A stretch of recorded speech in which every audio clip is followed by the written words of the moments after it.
तो जब परमेश्वर राजा सुलेमान पर क्रोध करता है, जब इसका 9 पद आप इससे पहले हम लोग पढ़े थे ना, यहाँ पर लिखा है कि तब यहोवा ने सुलेमान पर क्रोध किया। तब परमेश्वर ने राजा सुलेमान पर आखिर क्यों क्रोध किया? उस सुलेमान पर जिसको परमेश्वर ने 2 बार दर्शन दिया था। 2 बार परमेश्वर ने क्या किया? उसको दर्शन दिया, बातचीत किया। परमेश्वर उससे खुश था।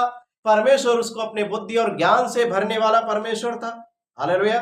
परमेश्वर ने उसे आशीष दिया, यहां तक धन और महिमा दिया राजा सुलेमान को, न इससे पहले किसी और राजा को मिली थी और न उसके बाद किसी और राजा को मिली। जो सुलेमान को धन और महिमा परमेश्वर ने दिया, जो बुद्धि उसे दिया, किसी को नहीं मिला। और इतना सब कुछ होने के बावजूद, 2 बार दर्शन पाने के बावजूद भी राजा सुलेमान का मन परमेश्वर की ओर से बह गया, क्योंकि उसने वो गलती की जिसके विषय में परमेश्वर ने पहले से ही इस्राएलियों को मना किया कि तुम किसी विजाती स्त्रियों के साथ विवाह ना करना, अपने बेटे और बेटियों को उन्हें ना दे देना, नहीं तो क्या करेंगे? तुम्हारे मन को मेरी ओर से बहका देंगे, तुम्हें दूर लेकर जाएंगे और तुम्हें दूसरे ईश्वरों की उपासना करनी पड़ेगी, उनकी मरी हुई मूर्तियों को दंडवत करना पड़ेगा। लेकिन राजा सुलेमान ने वही गलती किया जो परमेश्वर ने उसको मना किया। उसने 700 रानियां ब्याह लिया, 300 रखेलियां, 1000 स्त्रियां। और इन लोगों ने क्या किया? जो ज्यादातर विजाती स्त्रियां थी, इन लोगों ने क्या किया? राजा सुलेमान के मन को बहका दिया। जब वो बूढ़ा हुआ, इन स्त्रियों ने क्या किया? राजा सुलेमान से बड़ी विनती किया, महाराज जी, राजा साहब, आप हमारे देवता के लिए क्या करो? मंदिर बनाओ, उसकी मूर्ति बनाओ।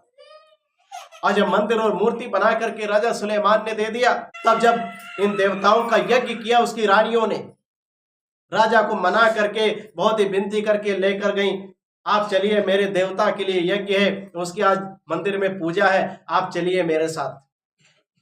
राजा साहब अपनी पत्नी की बात मान करके क्या किया? उनकी मूर्तियों के सामने, उनके दूसरे झूठे मरे हुए ईश्वरों के सामने क्या किया? दंडवत। वो अपनी स्त्रियों के साथ मिल करके परमेश्वर को छोड़कर उन्हीं के देवी देवताओं की मूर्तियों की उपासना करने लगा। परमेश्वर को उसने छोड़ दिया जिसने 2 बार उसको दर्शन दिया। राजा सुलेमान का मन परमेश्वर की ओर से क्यों बहक गया था? क्योंकि उसने परमेश्वर की आज्ञा से बढ़ करके, परमेश्वर के नियम और विधियों से बढ़ करके, परमेश्वर से बढ़ करके अपने स्त्रियों से प्रेम किया। परमेश्वर की बात मानना कम किया उसने, और क्या किया? परमेश्वर की बात से ज्यादा बढ़ करके किसकी बात को माना? अपने स्त्रियों की बात को माना, अपनी पत्नियों की बात को। और उसने क्या किया? परमेश्वर को अपने बुढ़ापे में त्याग दिया। उसका मन बहक गया। दाऊद जो उसका पिता था, वो शुरू से लेकर अंत तक, बचपन से लेकर बुढ़ापे तक, मरने तक, उसने कभी भी परमेश्वर को नहीं छोड़ा। वो कभी भी परमेश्वर से अलग नहीं हुआ। लेकिन सुलेमान ने क्या किया? अपने पिता दाऊद के समान परमेश्वर की उपासना नहीं किया, उसका भय नहीं माना, उसके पीछे नहीं चला। वो अपने जवानी के समय तो बहुत अच्छा था, परमेश्वर का भय मानने वाला, लेकिन जब बूढ़ा हो गया राजा सुलेमान, तब परमेश्वर को उसने त्याग दिया अपनी स्त्रियों के कारण। अपनी स्त्रियों को प्रिय जाना परमेश्वर से बढ़कर, उनकी बात को ज्यादा माना परमेश्वर की बात से ज्यादा बढ़कर। और यही एक कारण था कि राजा सुलेमान का मन परमेश्वर की ओर से क्या हुआ? बहक गया। परमेश्वर की ओर से उसका मन भटक गया, परमेश्वर से वो दूर हो गया, परमेश्वर से उसका मन हट गया।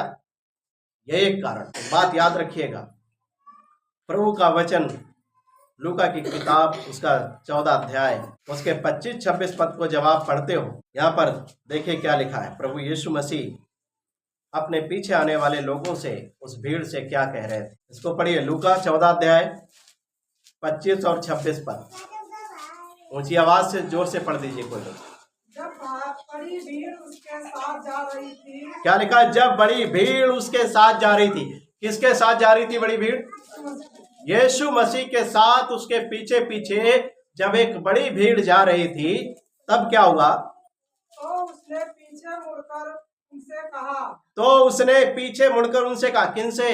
किसने कहा पीछे मुड़कर? यीशु ने खड़े होकर के पीछे मुड़कर भीड़ से अपने पीछे आने वाले लोगों से कहा, क्या कहा? आगे पढ़िए। कोई मेरे पास आए यदि कोई मेरे पास आए और अपने पिता और माता और पत्नी और बच्चों और भाइयों और बहनों वरन अपने प्राण को भी अप्रिय ना जाने तो वह मेरा चेला नहीं हो सकता। देखिए क्या लिखा है, प्रभु यीशु मसीह के पीछे जो भीड़ आ रही थी, प्रभु यीशु मसीह ने खड़े होकर के पीछे मुड़ करके उस भीड़ से क्या कहा? जो कोई मेरे पीछे आना चाहे और अपने पिता और माता और पत्नी और बच्चों और भाइयों और बहनों वरन अपने प्राण को अप्रिय न जाने तो वह मेरा चेला नहीं हो सकता। प्रभु यीशु मसीह यहां पर क्या कहना चाहते हैं? क्या वो ये कह रहे हैं कि आप अपने अपनों से प्रेम ना करो? क्या प्रभु यीशु मसीह ये कह रहे हैं कि आप अपने पिता, अपनी माता, अपनी पत्नी, अपने बच्चों, अपने भाई बहनों से प्रेम ना करो? प्रभु क्या कहना चाहता है? इसके मतलब को बिल्कुल गलत मत निकाल लीजिए। प्रभु ये क्या कहना चाहता है? प्रभु ये नहीं कह रहा है कि तुम अपने माता पिता का आदर ना करो। प्रभु ये नहीं कह रहा है कि आप अपने पत्नी से प्रेम ना रखो, अपने बच्चों से या भाई बहनों से प्रेम ना रखो, या अपने माता पिता का आदर ना करो, या अपने पत्नी का आदर ना करो, या अपने बच्चों की जरूरतें ना पूरी करो, या अपने भाई बहनों का ख्याल ना रखो। क्या प्रभु ये कहना चाहता है? ये नहीं कहना चाहता। प्रभु क्या कहता है कि तुम्हारे जीवन में पहला स्थान मुझे छोड़ और किसी का नहीं होना चाहिए। हालेलुया। पहला प्रेम प्रभु के लिए तुम्हारे मन में होना जरूरी है। हालेलुया। सबसे बढ़कर के प्रभु को प्रेम करना हमारी जिम्मेदारी है। हालेलुया। संपूर्णता से प्रेम करना हमारी जिम्मेदारी है। हालेलुया। क्योंकि जब बाइबल में आप पढ़ते हो, बाइबल में एक सबसे बड़ी आज्ञा दी गई है। सबसे बड़ी आज्ञा क्या है बाइबल की? तू अपने सारे मन, सारे प्राण, सारी बुद्धि और सारी शक्ति के साथ अपने परमेश्वर से प्रेम रख। हालेलुया।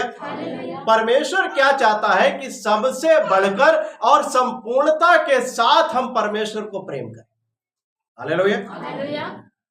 प्रभु का कहने का मतलब ये बिल्कुल भी नहीं है कि तुम अपने माता पिता को छोड़ दो, या अपने पत्नी बच्चों को छोड़ दो, या अपने भाई बहनों को आप अलग कर दो। ये कहने का मतलब नहीं है। प्रभु यीशु कहता है तुम अपने माता पिता से प्रेम करो, उसका आदर भी करो। हालेलुया। अपने पत्नी बच्चों से प्रेम करो, उनकी जरूरतें भी पूरी करो। अपने भाई बहनों से भी प्रेम करो और उनका ख्याल रखो। लेकिन प्रभु कहता है कि मुझसे बढ़कर भी। हालेलुया। सबसे पहला प्रेम तुम्हारे मन में, सबसे बढ़कर के प्रेम मेरे लिए, मेरी आज्ञाओं के प्रति होना जरूरी है। हालेलुया। क्योंकि प्रभु के से प्रेम करने का मतलब क्या है? उसकी आज्ञाओं को मानना। हालेलुया। हालेलुया। आज हमें से बहुत सारे लोग, सुलेमान जिन कारणों से परमेश्वर से अलग हो गया, आज सुलेमान के समान हमें से बहुत सारे लोगों का मन भी परमेश्वर की ओर से हट गया, बहक गया। हम परमेश्वर से दूर हो गए, हमने परमेश्वर को छोड़ दिया। हमें से बहुत सारे लोग आज सुलेमान के समान बन करके परमेश्वर से दूर और दूर होते चले जा रहे। उसका कारण है क्योंकि जब आप परमेश्वर से बढ़ करके किसी और बात को, अन्य चीज को या किसी व्यक्ति को आप प्रिय जानते हो, तो आपका मन धीरे धीरे धीरे धीरे परमेश्वर की ओर से फिर जाएगा, हट जाएगा, आप परमेश्वर से दूर हो जाओ। आज बहुत सारे मसीही भाई बहन नाम के खाली मसीही बचे, खाली उनके माथे पर तमगा लगा है यीशु मसीह का, यीशु मसीह के नाम का, जबकि अंदर उनके मसीह है नहीं। अंदर से वो बिल्कुल खाली है, एक खाली बॉक्स के समान है, खाली डिब्बे के समान है। अंदर यीशु नहीं है, अंदर कोई और ही बैठा है। ऊपर से खाली नाम लगा हुआ है यीशु मसीह का कि हाँ भाई ये यीशु मसीह के लोग हैं, प्रभु के लोग। जब वो किसी से बातचीत करते हैं, जब किसी को बताते हैं, तो अपने आप को यीशु के साथ जोड़ देते हैं, जबकि उनके कार्य यीशु के जैसे नहीं है, यीशु से मेल नहीं खाते। उनके कार्य और यीशु के कार्यों में जमीन और आसमान का। क्यों? क्योंकि उनका मन फिर चुका है, वो असल में परमेश्वर से दूर हो चुके हैं, परमेश्वर की ओर से उनका मन हट चुका है। बस खाली वो मुंह से तो हे प्रभु करते हैं, लेकिन अपने कामों से क्या करते हैं? प्रभु का इनकार करते हैं। और उसके पीछे कारण है, जैसे कि राजा सुलेमान का मन इसलिए परमेश्वर की ओर से हट गया क्योंकि उसने परमेश्वर से ज्यादा किसको प्रेम किया? अपनी स्त्रियों। लिखा है उन्हीं की प्रीति में वो लिप्त हो गया, अपनी स्त्रियों के प्रेम में वो डूब गया, उनके प्रेम में खो गया, उनकी खूबसूरती और प्रेम में क्या होकर के बहक गया, और परमेश्वर को छोड़ करके वो दूसरे ईश्वरों को, मूर्तियों को दंडवत करने लगा, उनकी पूजा कर। आज बहुत सारे मसीह भाई बहनों का मन इसलिए परमेश्वर की ओर से हट गया, उन्होंने किसी व्यक्ति को, किसी चीज को, किसी और बात को परमेश्वर से ज्यादा प्रिय मान लिया, लिप्त हो गए उसकी प्रीति। हम सबके जीवन में एक संघर्ष चलता है, आत्मा अपनी तरफ खींचता है और संसार और उसकी चीजें अपनी तरफ खींचता। आज हम सबके हाथ में एक ये चीज है, मोबाइल फोन, ठीक है ना। कभी कभी मेरे साथ भी संघर्ष होता है इसको लेकर। आत्मा कहता उठो प्रार्थना करो, शरीर क्या कहता है? मोबाइल फोन दे। तो मेरे साथ भी ऐसा होता है, कई बार संघर्ष चलता है। अगर आप और हम इसके प्रति सचेत नहीं हुए, इसका सही से इस्तेमाल करना हमने नहीं सीखा, तो ये क्या करेगा? शैतान आज बहुत तेजी से विश्वासियों को इस मोबाइल फोन के द्वारा क्या कर रहा है? परमेश्वर से दूर कर रहा है। इसमें दुनियादारी देखने में बहुत मजा आता है। मैं 2 बच्चों के विषय में आपको बताऊंगा, नाम नहीं बताऊंगा। 2 बच्चे, एक बच्चे की अभी कुछ ही दिन, कल परसों की घटना है, एक बच्चे की पहले की घटना है। एक बहन आती है हमारे बीच में, उनके बच्चे ने क्या किया, वो घर में जानबूझ करके रह जाता था, संगति में नहीं आता। वो अपनी मम्मी का मोबाइल फोन लेकर के, उसमें ये पबजी होता है ना, पबजी और एक फ्री फायर होता है, उसको ऑनलाइन भी खेलते हैं। पता नहीं कहाँ से लड़के लड़के और जुड़ते हैं, सब खेलते हैं, मुझे तो पता नहीं, वो बता रहे थे तो मुझे समझ में आया। तो वो उसको आदत लग गई खेलने की, और क्या हुआ कि मोबाइल फोन के पीछे इतना पागल हो गया, दीवाना हो गया। जब उसके माता पिता को होश आया कि मेरा बच्चा तो पढ़ाई लिखाई करना भूल ही गया है, जब देखो तब ये मोबाइल लेकर के बैठा रहता है, रात में जागो तब ये मोबाइल लेकर बैठा रहता है, दिन में इसको देखो तब ये मोबाइल फोन इसके हाथ में होता है। आखिर बात क्या है? उसकी मम्मी ने क्या किया? उसको डांटा, उसको क्या किया? पढ़ाई के लिए बोला, मोबाइल फोन छीन लिया। वो बच्चा अपनी मम्मी के ऊपर हावी हो, पागल हो गया कि मुझे मोबाइल फोन दो, मुझे मोबाइल फोन दो। उसकी मम्मी ने छुपा दिया, पूरा दिन उसने खाना नहीं खाया, वो मोबाइल फोन ढूंढता रहा। जब नहीं मिला तो घर से बाहर निकल गया, बाहर बहुत रात में घर लौटा, हाथ भी उठा दिया अपनी माँ के ऊपर, इतना पागल हो गया मोबाइल फोन। अभी कल एक बहन बता रही थी, उनका बड़ा बेटा रात में मोबाइल फोन देख रहा था। उन्होंने देखा, उस अपने बच्चे को डांटा, उसको बोला कि मोबाइल देखना बंद करो, मोबाइल छीन लिया, और उनको बोला कि आप पढ़ाई करो। इस बात को लेकर के वो बच्चा इतना बुरा मान गया, क्या किया? अपने घर से भाग गया, बहुत दूर, अपने जिले की स्टेशन से 2 जिले आगे जाकर के वो मिला, और उसको भगाने वाला, उसको भड़काने वाला उसका दोस्त, उसी ने उसका टिकट कटवाया, उसको खाना खरीद करके दिया, उसको बैठाया। और जब उसके मम्मी पापा ढूंढने लगे अपने बच्चे को, उसके दोस्त को फोन किया तो झूठ बोल रहा है, साथ में ढूंढवा रहा है, लेकिन ये नहीं बता रहा है कि वो है कहाँ। जब काफी दबाव हुआ, पुलिस वगैरह को बताया गया, तब उसने सच बोला कि वो उस जिले की स्टेशन पर बैठा हुआ है। उन्होंने तुरंत ही उस शहर में उनके बहन ब्याही हैं, उन्होंने उनको कांटेक्ट किया, तुरंत ही उन्होंने जीआरपी को कॉल किया। जीआरपी ने पूरा जो है पूरा स्टेशन पर पूरा फोर्स लगा दिया, फोटो भेजा गया, फोटो पूरा छानबीन किया, पूरे स्टेशन पर खोजबीन की गई और बच्चा मिल गया, 16 साल का लड़का। जब पुलिस ने उसको पकड़ा, उनके हवाले किया, वो बेचारे रात में गाड़ी बुक करके वहां गए, 150 किलोमीटर दूर, वहां से अपने बच्चे को लेकर आए, समझाया। कल बहन बहुत दुखी मन से वो सारी कहानी बता रही। तो ये मोबाइल फोन जो है लोगों को पागल कर दे रहा है। आप अगर इसका सही प्रयोग नहीं करोगे तो ये पागल कर देगा। और आज बहुत सारे मसीही बच्चे, जवान, बड़े बूढ़े, सब कोई तो इसका दीवाना है कि नहीं है? फेसबुक की दीवानगी, इंस्टाग्राम की दीवानगी, यूट्यूब की दीवानगी, व्हाट्सएप की दीवानगी, और न जाने क्या क्या हो। अगर हम इसका सही प्रयोग करना नहीं जानेंगे, खाली जरूरत भर इसको इस्तेमाल अगर नहीं करेंगे, गैर जरूरी हम इसको इस्तेमाल करेंगे, तो ये मोबाइल फोन क्या करेगा? हमारे परमेश्वर से हमें अलग कर देगा। आत्मा बोलेगा उठो प्रार्थना करो, उठो वचन पढ़ो, प्रभु के साथ संगति करो। शरीर क्या बोलेगा? मोबाइल के अंदर से शैतान क्या बोलेगा?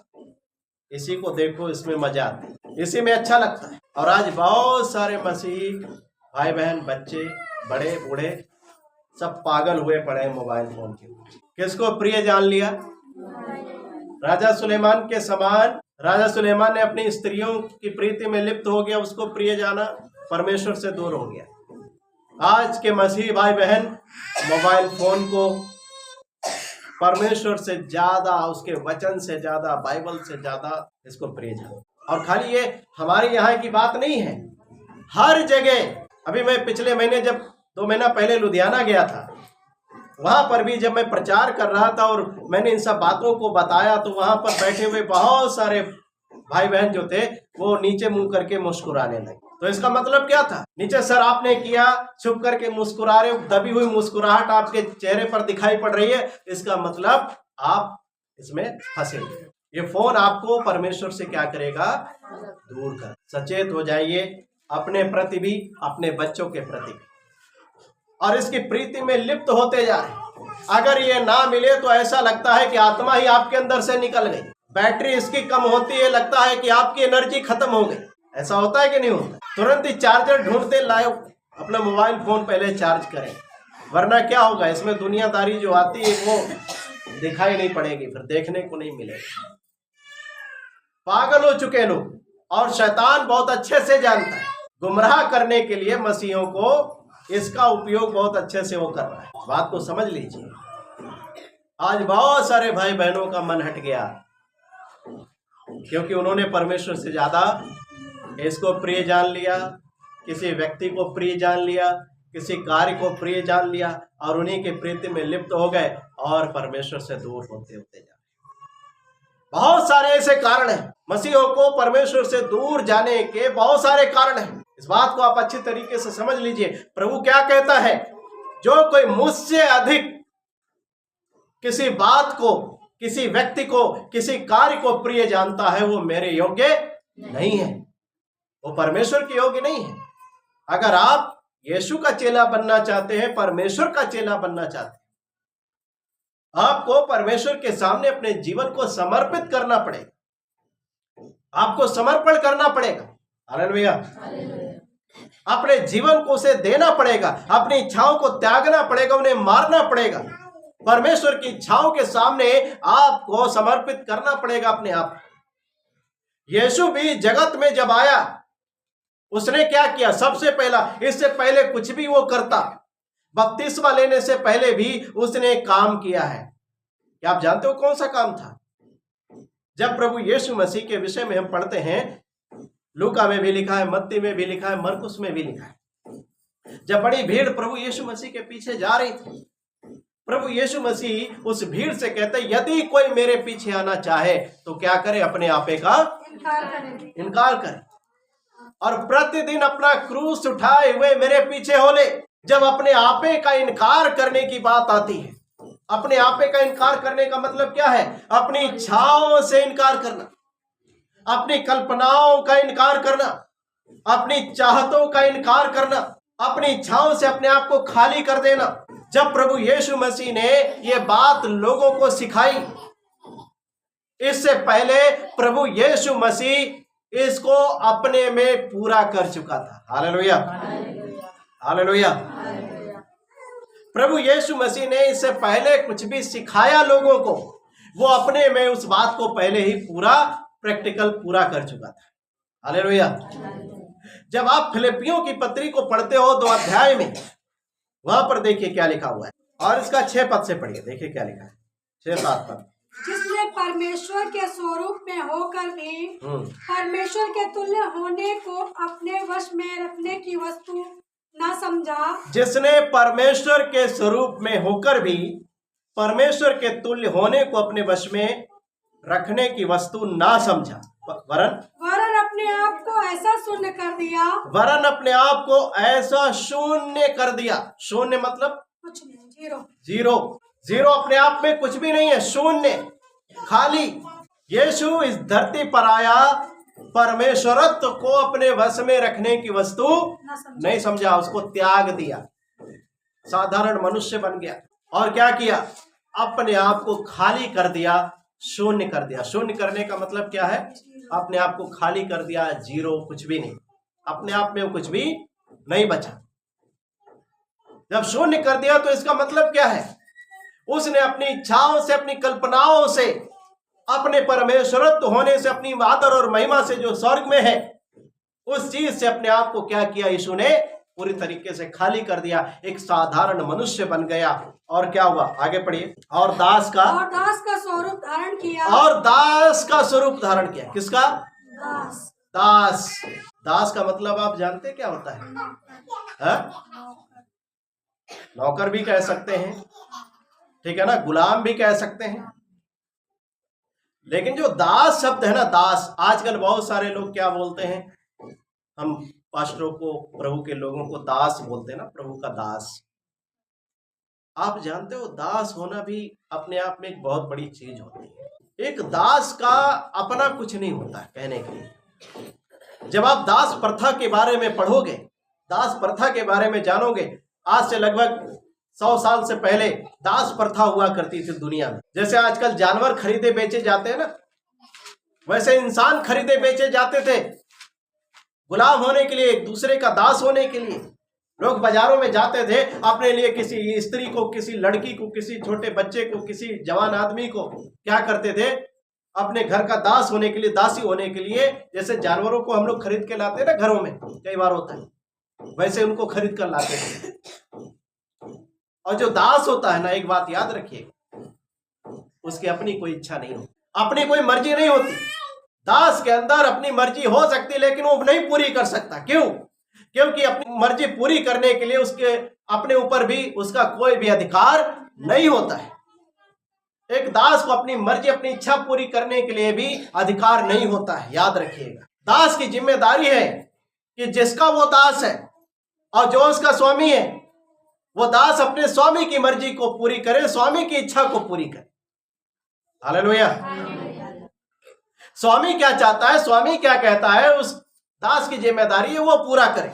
और इसलिए जो दास हुआ करते थे वो हमेशा अपने स्वामी की ओर कान लगाए रहते थे कि मेरा स्वामी कौन सी आज्ञा दे रहा है, अब वो क्या काम करने के लिए बोल रहा है। उस दास के लिए दिन रात, सर्दी गर्मी बरसात मायने नहीं रखता। जब भी उसके स्वामी ने जो भी काम करने की आज्ञा दिया, तुरंत ही उस दास को करना है। इस बात को याद रखिए। और यीशु जब इस दुनिया में आया, उसने परमेश्वरत्व को त्याग दिया, सारी इच्छाओं से, सारी कल्पनाओं से अपने आप को खाली कर दिया, एक दास का स्वरूप धारण किया। क्यों? ताकि वो परमेश्वर की मर्जी को पूरा कर सके। हालेलुया। हम और आप अपने आप को कई बार यीशु मसीह के दास कह सकते हैं। मैं कई बार सोचता हूं, मुझे जब कोई बोलता है प्रभु का दास, तो मैं सोचता हूं कि प्रभु का दास होना भी कोई साधारण बात नहीं है। साधारण बात है क्या? अगर हम प्रभु के दास हैं तो कभी कभी मैं सोचता हूं, क्या वाकई मैं प्रभु की हर बात सुनता हूं? क्योंकि दास की तो जिम्मेदारी है कि जो प्रभु कहे वो करे, जो उसका स्वामी कहे वो करे। ये दास की जिम्मेदारी। अगर हम और आप अपने आप को दास कहते हैं प्रभु का, तो प्रभु की हर बात सुनते हैं कि नहीं सुनते? आजकल लोग प्रभु का दास कहने से लजाते हैं। लजाते हैं कि नहीं लजाते? पास्टर कहने से भी लजाते हैं। उनको प्रॉफिट बोलो तब उन्हें अच्छा लगता है, उन्हें अपोस्तल प्रेरित बोलो तब उन्हें अच्छा लगता है, उन्हें रेवरन बोलो तब अच्छा लगता है, राइट रेवरन बोलो तब अच्छा लगता है, तब वो सोचते हैं कि हाँ ये मेरे लायक शब्द है, ये आदर सूचक शब्द है, इसके लायक मैं हूं। लेकिन प्रभु का दास अगर उन्हें बोलो तो अंदर ही अंदर मुंह बन जाता है, कुड़न हो जाती है। मैं प्रभु का दास अब नहीं रहा, उससे ऊपर उठ चुका, मैं तो बिशप बन चुका, मैं प्रभु का दास कहाँ रहा। आप बिशप बन गए, आप रेवरन बन गए, आप राइट रेवरन बन गए, आप भविष्यवक्ता प्रॉफिट बन गए, प्रेरित बन गए, जिसको अपोस्तल कहते हैं। और अगर दास होना स्वीकार नहीं तो आप कैसे परमेश्वर की मर्जी को, इच्छा को पूरा कर सकते? आप सब कुछ बन जाओ, दुनिया भर में जो कुछ भी है अपने नाम के आगे लगा लो। लेकिन यीशु इस जगत में जब आया, अपने आप को याजक नहीं कहलवाया, याजक कहलवाया, महायाजक कहलवाया। क्या किया उसने?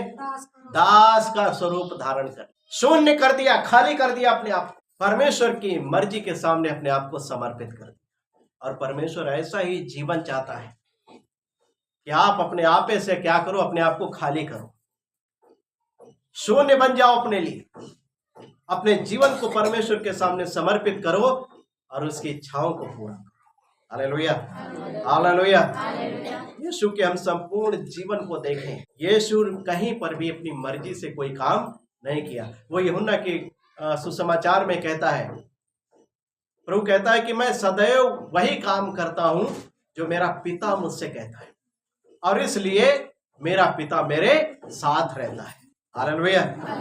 वो मुझसे खुश है, मुझसे प्रसन्न है। यीशु का जीवन हम सब के लिए उदाहरण है कि यीशु ने जैसा जीवन जिया, उसके विश्वास करने वालों की जिम्मेदारी है कि वही चरित्र धारण करें, यीशु के समान इस संसार में जिए।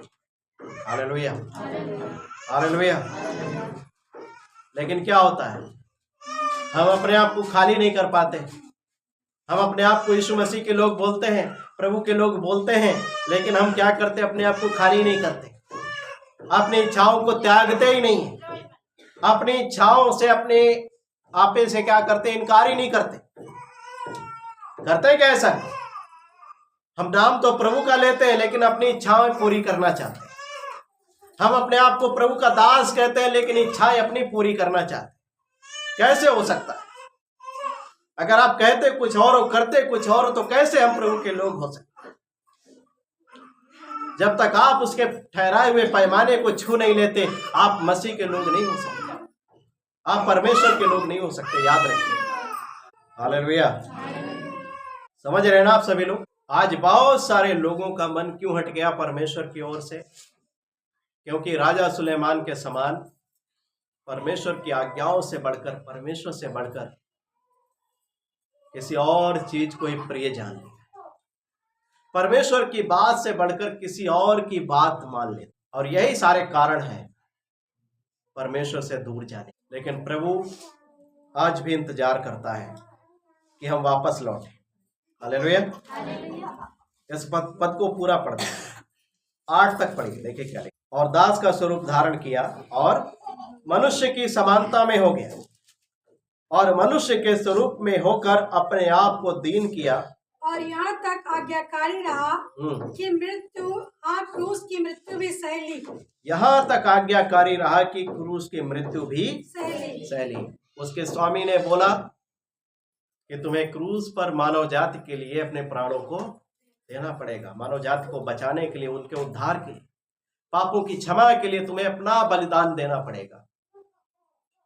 वो परमेश्वर का सच्चा दास यीशु यहाँ तक आज्ञाकारी रहा कि क्रूस पर मरने से भी पीछे नहीं हटा, अपने स्वामी, अपने पिता की आज्ञा को पूरा। Hallelujah, hallelujah. अगर हम अपने आप को यीशु के लोग कहते हैं तो पहले देख लो कि हमारा मन, हमारा जीवन उसकी प्रीति में लिप्त है या नहीं, डूबा हुआ है कि नहीं। कि ऐसा तो नहीं हम यीशु के लोग तो कहलाते हैं लेकिन मन हट चुका है, दूर है। राजा सुलेमान का मन परमेश्वर की ओर से दूर हो गया क्योंकि वो परमेश्वर की प्रीति को छोड़कर अपनी स्त्रियों की प्रीति में लिप्त हो गया। वो फरीसी मुंह से तो प्रभु का आदर करते थे लेकिन उनका मन कोसों दूर प्रभु से होता था। वैसे मत बनो। जिन भी कारणों के कारण आपका मन परमेश्वर से हट गया, उस कारण को दूर करो। जो भी बात, जो भी चीज, जो भी व्यक्ति आपको परमेश्वर से दूर लेकर जाए, आप उसको दूर करो। Hallelujah, hallelujah. परमेश्वर के निकट आओ। वचन कहता है कि तुम परमेश्वर के निकट आओ तो वो भी तुम्हारे निकट आएगा। Hallelujah, hallelujah. आज हम अपने जीवन को, अपने मन को जांच लें, परख लें कि क्या वाकई हमारा जीवन और मन परमेश्वर की प्रीति में लिप्त है या नहीं। हमारी भक्ति परमेश्वर को भाती हुई भक्ति है या हम खाली अपनी मर्जी से एक दिखावटी भक्ति कर रहे हैं। बात को याद रखिएगा, अपने जीवन और मन को जांचो, क्या वाकई परमेश्वर की भक्ति प्रीति में डूबा हुआ है, लिप्त है या उससे दूर हो गया। राजा सुलेमान परमेश्वर के सारे उपकारों को भूलकर परमेश्वर से दूर हो गया। ऐसा तो नहीं कि हम भी परमेश्वर के उपकारों को भूलकर परमेश्वर से दूर हुए जा रहे हैं। अपने जीवन को जांचो, परखो, और प्रभु कहता है तुम वापस लौट कर। Hallelujah, hallelujah. आज भी प्रभु हमें बुला रहा है, हम उसके सच्चे बेटे और बेटियां बने, हम उसकी सच्ची संतान बने। हालेलुया। परमेश्वर आप सभी को इस वचन के द्वारा आशीष दे। हम लोग प्रार्थना में जाएंगे। सभी लोग खड़े हो जाएं, सभी भाई बहन खड़े हो जाएं अपनी जगह पर और प्रार्थना में जाएंगे। अपनी आंखों को बंद करें और जो भी हमने वचन सीखा और सुना है, थोड़ी देर के लिए अपनी आंखों को बंद कर अपने मन में विचारिए, क्या वाकई मेरा मन प्रभु की ओर लगा है या उससे हट गया, उससे दूर हो गया। अगर दूर हो गया, अपने मन को आप प्रभु से दूर पाते हो, तो आज भी मौका है, पश्चाताप करो, लौट आओ, प्रभु पर विश्वास करो, प्रभु से क्षमा मांगो, पश्चाताप करो, अपने गुनाहों को मान लो। वचन कहता है कि तुम अपने गुनाहों को यदि मानोगे तो प्रभु पाप क्षमा करने में विश्वास योग्य और धर्मी है। हम सबकी जिम्मेदारी है कि हम प्रभु के पास लौटें, उसकी ओर अपने मन को लगाएं, क्योंकि यदि हम उससे दूर जाएंगे तो हमारी भलाई नहीं हो सकती। उससे अलग होकर हम कुछ भी नहीं कर सकते, सिवाय हानि के हमें हानि उठानी पड़ेगी।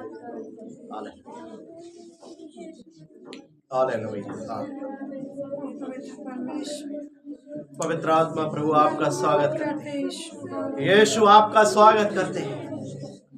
हमारे बीच में आइए, हमारे पापों को प्रभु जी उभारिए, ताकि हम अपने पापों को देख सके, अपने पापों से पश्चाताप कर सके। प्रभु हमें से जिनका मन आपसे दूर है, जो आज आपके इस वचन को सुनकर मन फिराते हैं, अपने पापों से तौबा करते हैं, प्रभु जी वो आपके निकट आना चाहते हैं, प्रभु आप उन्हें स्वीकार करें। यीशु दया करें।